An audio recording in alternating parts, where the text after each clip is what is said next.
Hey, folks, welcome to another episode of Cutter One. I'm your host, Jay Just Jay, your resident troublemaker and your resident culture warrior. Hope you're all doing well as we make our way through this Tuesday and work our way through the week and get to the next weekend. All right, folks, let's get right into it. All right, well, so as you know, this is part 4 in the series of today's series of how the shill slash access media will slowly try to attack Warner Brothers, Peter Jackson, and the original Lord of the Rings trilogies simply to make room for the Rings of Pewter. Okay. Again, we saw it in part 1. Okay. You saw them saying, hey, season 2 of Rings of Pewter is going to answer those questions about like Celeborn and Celebrian and stuff that all you diehard Tolkien fans have been asking about. So come check it out. Right? So that was them propping up Rings of Pewter. And then the next video, we talked about an article where they came out where some known directors, Steven Soderbergh, David Fincher, Peter Weir, had come out and criticized Peter Jackson and the original Lord of the Rings trilogy, sort of blaming them for things which I don't think they were responsible for. But you can go back and check out that video as well. And then in the third video, we saw from Collider putting out an article and basically taking the tact of killing them with kindness, where they praised the original Lord of the Rings trilogy by Peter Jackson so much and said that's why Warner Brothers shouldn't bother making any more Lord of the Rings stuff, because you've already did it perfectly. So therefore, why try to make any more stuff, right? Completely left out saying, well, then why should Rings of Pewter exist, right? If Lord of the Rings was the epitome of doing it correctly, the Lord of the Rings trilogy that Peter Jackson did, where was your criticism of the Rings of Pewter, Collider? They don't criticize that show, right?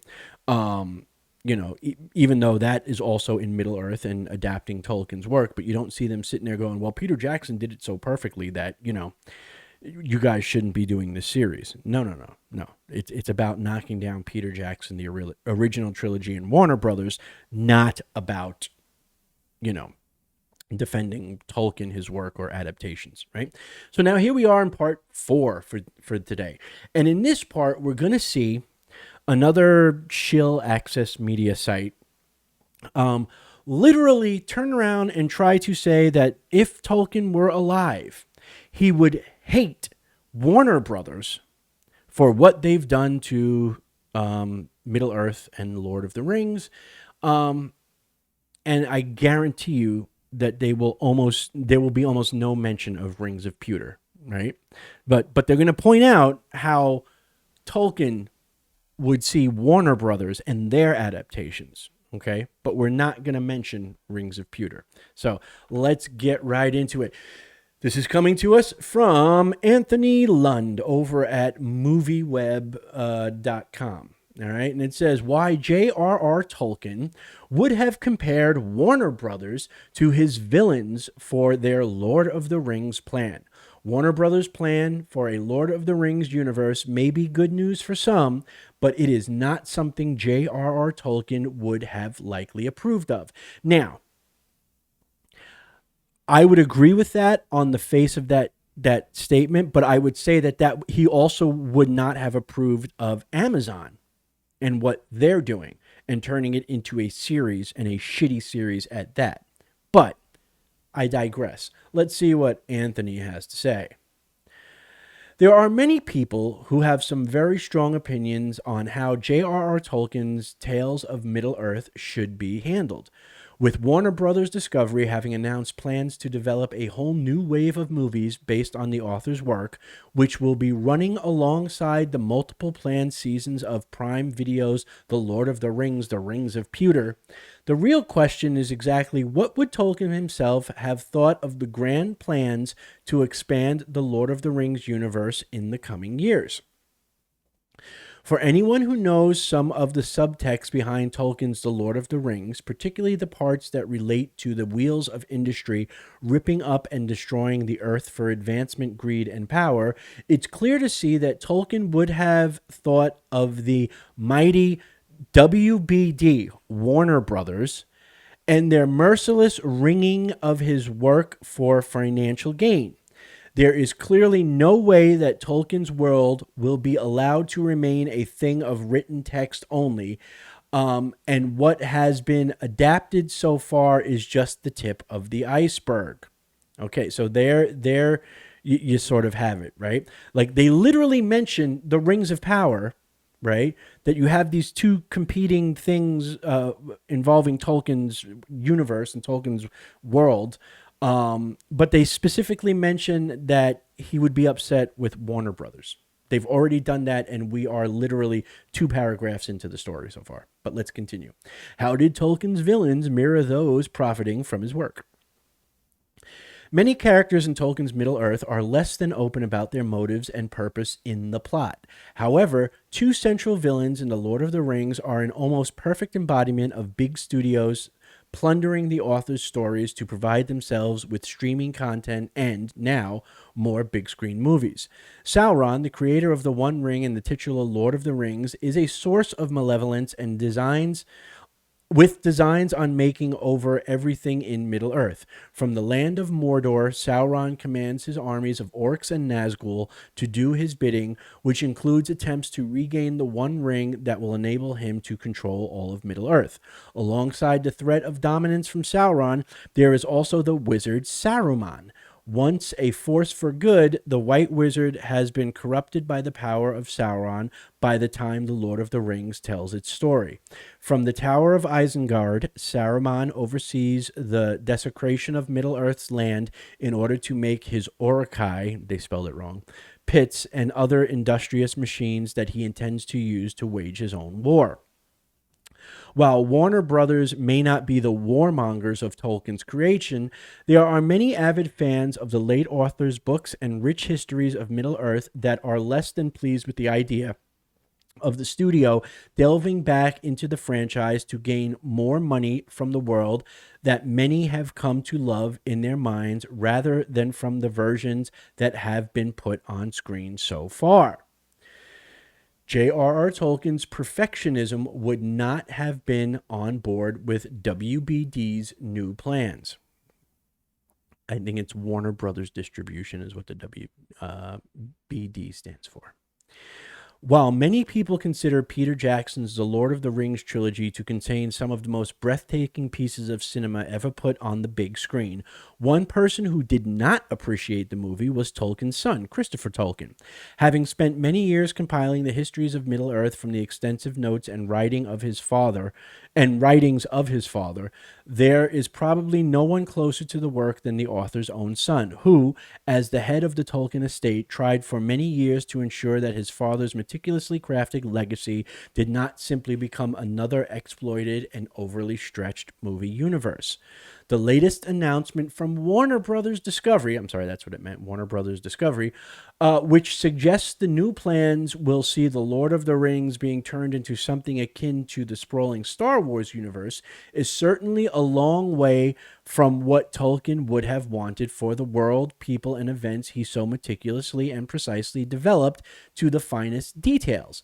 From creating his own languages to being very specific about certain races and peoples of Middle-earth, the world created by Tolkien is exactly the one he wanted it to be. Christopher Tolkien's main issue with Jackson's films, and no doubt The Rings of Pewter, if he had lived to see it, was always how action and battles became the focus of the adaptations. It is assumed that his father would hold similar thoughts, and it is hard to imagine that he would be pleased with the idea of more big-screen blockbusters being made on the back of his character-driven stories in a world that has almost as much historical depth as our own, thanks to his incredible imagination. Tolkien would have likely wanted to see his work remembered in the way he created it. He would have wanted people to discover it through his extravagant descriptions and intricate plotting across his books. The desecration of Middle-earth by Sauron and Saruman is probably as good a comparison for Warner Brothers' new plans as there is for what the author would think if he could see where his characters and stories are heading. And this is coming to us from Anthony Lund over at MovieWeb. Well, Anthony, it's interesting how little you mention Rings of Power in there, because if we're going to go with Anthony's sort of analogy here, right? Then wouldn't you then have to say that Warner Brothers Discovery would be on par with, say, Sauron, okay? But Amazon and the Rings of Pewter would be on par with Saruman, right? They would be the lesser of the two evils, or I shouldn't say the lesser of the two evils, the less powerful of the two evils, right? The less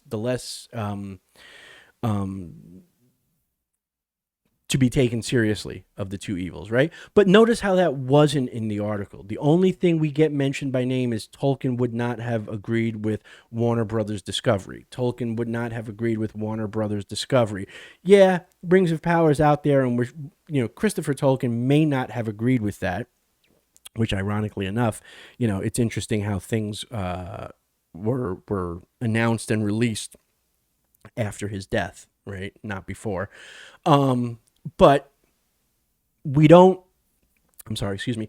Anthony's article doesn't mention how they would have viewed the Rings of Pewter, because I think Tolkien would have viewed them, Christopher or his father, would have viewed them as a lot worse, because at least the Warner Brothers Discovery films are trying to stay true to what Tolkien wrote as best as they can when adapting it to film. Rings of Pewter is making no such claims. It's saying, listen, we don't have all this. They literally came out and said, we are writing the book that Tolkien never wrote. Okay. And the reason why is because obviously it's shit, and that's why Tolkien wouldn't have written it, because he wouldn't have written garbage. But notice how the article doesn't say that. The article just says that, Tolkien would have viewed Warner Brothers Discovery as the villain. It sort of gives Rings of Pewter a pass. It mentions them twice in that whole article, and neither one, it just sort of throws them in as an afterthought. It doesn't say how it feels that Tolkien would have viewed them, whether it be J.R.R. Tolkien or Christopher or the Tolkien estate. It doesn't mention how it would view the Rings of Power and Amazon. It just simply mentions that it would view Warner Brothers Discovery as a villain for wanting to create more films, which again just goes to show this. There's going to be this never-ending attack. Now that Warner Brothers has announced that they're getting back into doing Middle-earth stuff, there's going to be this constant sniping at them. Until an actual film comes out, okay, there's going to be constant sniping at them, right? And this article just sort of proves it. Interestingly, how they say that J.R.R. Tolkien would have compared Warner Brothers to his villains for their Lord of the Rings plan makes no mention of Rings of Power whatsoever, other than to throw it in as an ancillary thought, just to acknowledge that it's out there, right? It's not in the title. It's not anywhere else. MovieWeb has not put out any articles that I'm aware of where they take Rings of Pewter to task the way they're taking Warner Brothers to task, simply for announcing that they have plans on making more Middle-earth based films. But I just wanted to point that out. That's number 4. We still got one more to go. I think that the last one's going to be the most interesting for you guys. So if you haven't checked out the other videos from today, go back and check them out. It'll sort of guide you along to what we're talking about here. The theme for today is how the media is coming after Warner Brothers Discovery, Peter Jackson, and the original trilogies in order to make space and clear space for Rings of Pewter. Right. And you can see it. Like I said, every article today that I've read to you guys has come out within the past 72 hours. Every single one.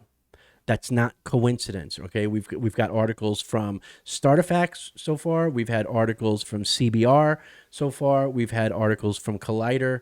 And this article that I just did here was from MovieWeb, okay? All within the past 72 hours, all have a recurring theme. And the recurring theme is Warner Brothers Discovery, Peter Jackson, and the original trilogy's bad, Rings of Pewter, good. That's the recurring theme. All right, guys, that's going to do it for this one. Let me know what you think down in the comment section below. Do you agree? Warner Brothers Discovery. Okay, if we're taking the tact that J.R.R. Tolkien and Christopher would have viewed Warner Brothers Discovery as Sauron, then by extension, would they not have also viewed what Amazon is doing to Tolkien's work on par with, say, Saruman and Isengard? Right? I would think so. Right? I would think that they'd probably even be more upset with Rings of Pewter because they've drifted so far from the lore, right?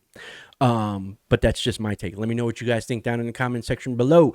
Remember, if you like the video, like the video. If you want to share the video, by all means do so. It helps us with the YouTube algorithm. If you have not subscribed yet, I hope you will join the army of beautiful badasses. We got shirts. We've got shirts. Army of beautiful badasses. Yeah. So we've got shirts. So hit that subscribe button and turn it gray, right? Turn that red button gray and hit subscribe and join the army of beautiful badasses as we sit here and draw a line in the sand and defend the professor and his work, as well as other works and IPs that we're fans of, i.e. in the fantasy genre, Dungeons & Dragons, Dragonlance, Elder Scrolls, etc., etc., etc. All right, folks, and if you are a returning subscriber, as always, thank you from the bottom of my heart. You are the best. And that's going to do it for this one. We got one more to finish off today's sort of themed series, okay, on how the mainstream media and the access media, or as I refer to them, the shill media, are going to run interference for Rings of Pewter. So we still got one more coming today. All right, guys, that's going to do it for this one. Remember, as always, be good, be awesome, be safe, but more importantly, stay more dorkish. Peace.